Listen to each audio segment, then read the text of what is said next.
Le président guinéen Alpha Condé a déclaré que l'accord avait été signé en Chine en marge du sommet des pays du BRICS qui s'est récemment achevé. L'accord est le premier de son genre en Afrique. Le président Condé et ses ministres ont tenu une conférence de presse pour livrer des détails sur ce contrat qui porte sur plusieurs milliards de dollars. S'exprimant à cette occasion, le président Alpha Condé a demandé à ses ministres de mettre la priorité sur les investissements publics et privés. Ce sont les redevances minières générées grâce aux compagnies minières chinoises qui seront utilisées pour payer notre dette. Il y aura un fonds de garantie à partir de maintenant et ce fonds ne sera pas utilisé pour acheter des voitures ou des biens de consommation. Ce fonds sera dédié aux infrastructures.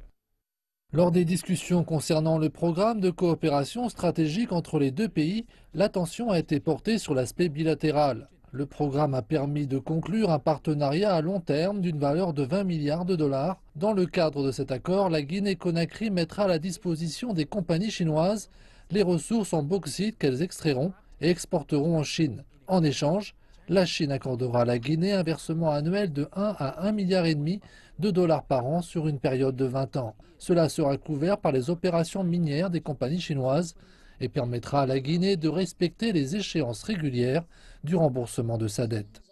C'est vrai que cela ira dans la dette, mais cette dette sera 2 fois plus productive. C'est quelque chose sur lequel nous devons insister. Comme indiqué par le président de la République, cette dette sera utilisée pour financer des investissements dans les infrastructures. Si nous souhaitons accroître la croissance et atteindre une croissance à double chiffre d'ici 2020, nous aurons besoin de routes, d'électricité, d'eau et d'un port qui puissent fonctionner de manière optimale. Le deuxième aspect productif de cette dette est que les projets qui seront financés dans les 20 prochaines années auront un fort contenu local et cela est extrêmement important.